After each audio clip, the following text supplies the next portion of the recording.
Islam, it is October the 1st, 2020. This is Imadi Zarel Gray Bay, Hebrew Mountain More Descent.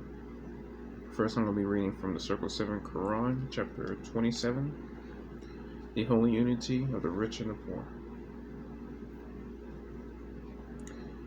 The man to whom Allah hath given riches, and blessed with a mind to employ them aright, is peculiarly favored and highly distinguished.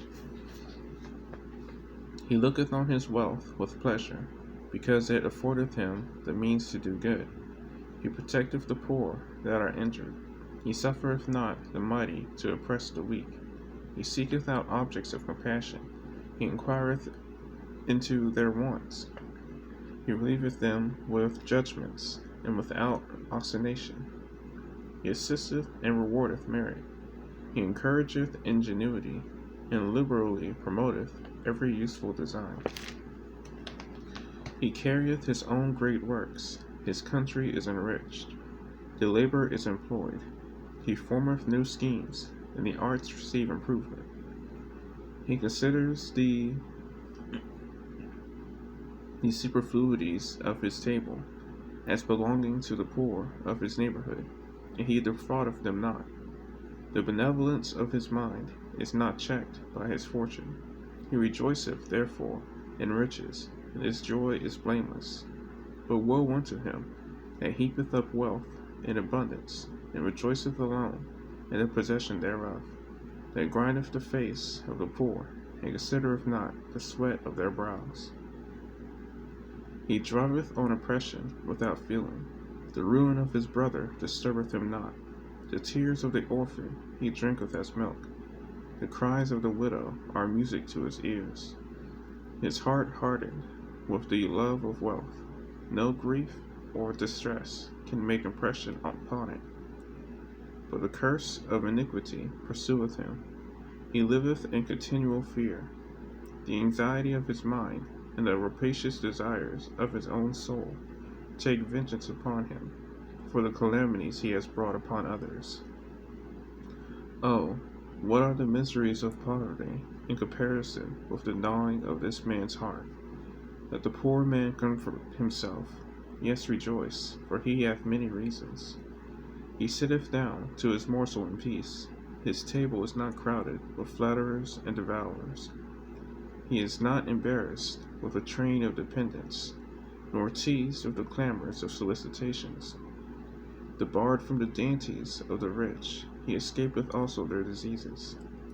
The bread that he eateth is not so sweet to his taste.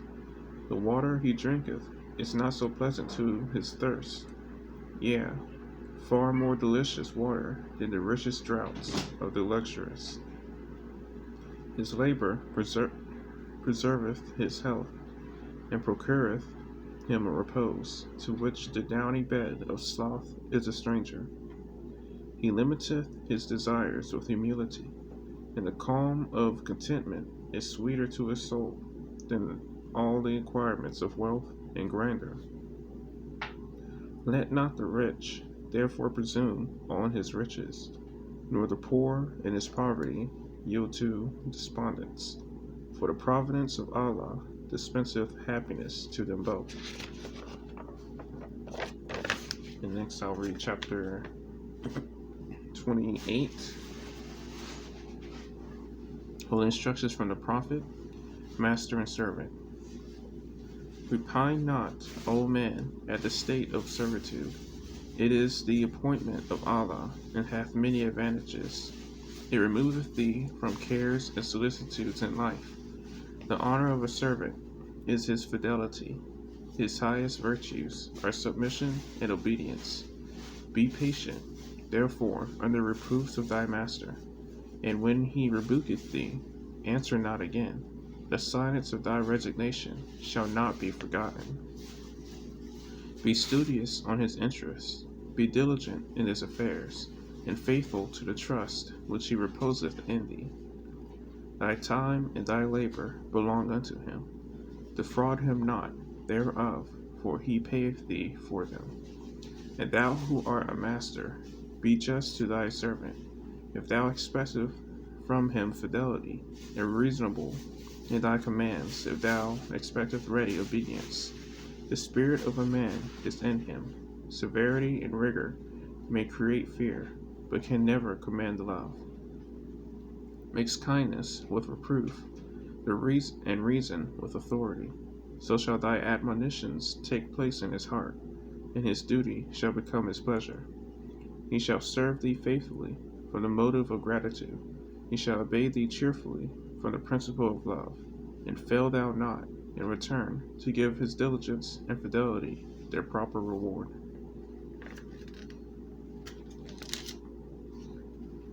In Psalm. Next, I'm going to read from the Holy Quran of Mecca, chapter 44, the drought.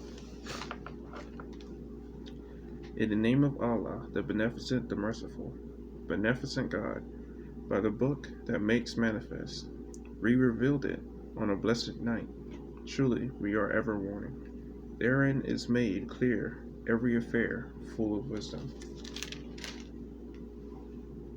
A command from us, truly, we are ever sending messengers, a mercy from thy Lord. Truly, he is the hearing, the knowing, the Lord of the heavens and the earth, and what is between them, if you would be sure. There is no God but he. He gives life and causes death. Your Lord and the Lord of your fathers are of yore. Nay, in doubt they sport. So wait for the day when the heaven brings a clear drought, enveloping men. This is a painful chastisement. Our Lord, remove from us the chastisement. Surely we are believers. When will they be reminded? And the messenger has indeed come, making clear. Yet they turned away from him and said, one taught by others, a madman. We shall remove the chastisement a little, but you will surely return to evil. On the day when we seize him with the most violent season, surely we shall exact retribution. And certainly we tried before them Pharaoh's people, and a noble messenger came to them, saying, deliver to me the servants of Allah, surely I am a faithful messenger to you. And exalt not yourselves against Allah, surely I bring to you a clear authority. And I take refuge with my Lord and your Lord, lest you stone me to death. And if you believe not in me, leave me alone. Then he called upon his Lord, these are a guilty people, so go forth with my servants by night, surely you will be pursued, and leave the sea behind calm, surely they are a host to be drowned.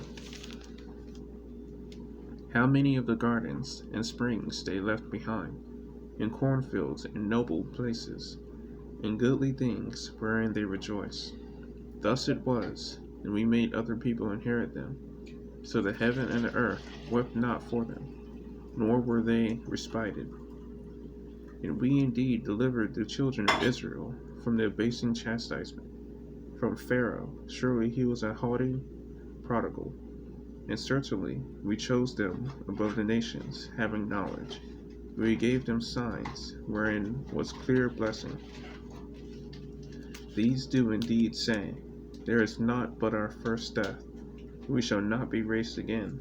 So bring our fathers back, if you are truthful. And are they better, or the people of Tuba, and those before them? We destroyed them, for surely they were guilty. But we did not create the heavens and the earth, and that which is between them, and sport.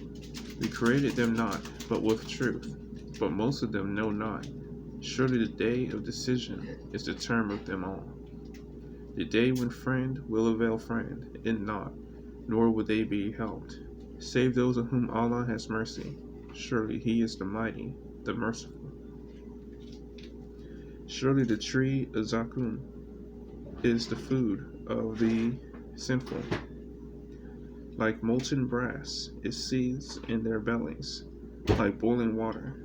Seize him, then drag him into the midst of hell, then pour on his head of the torment of boiling water.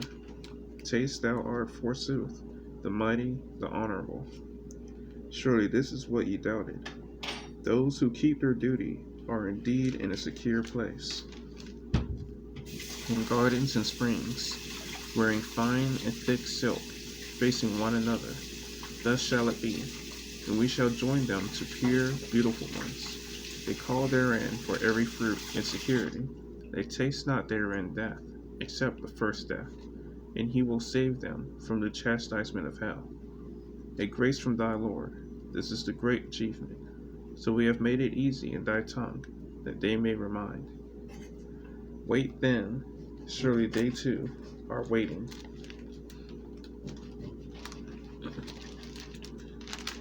Next I'm going to read chapter 43, Gold. No, stop there. That's enough. I don't have anything. It's today again is October the 1st. October the 1st, 2020. Disney Minds of Arrington-Bey, Hebrew Muslim Lord's Descent. And this was chapter 44 of the Holy Quran of Mecca and chapter 27 and 28 of the Circle 7 Quran. Islam.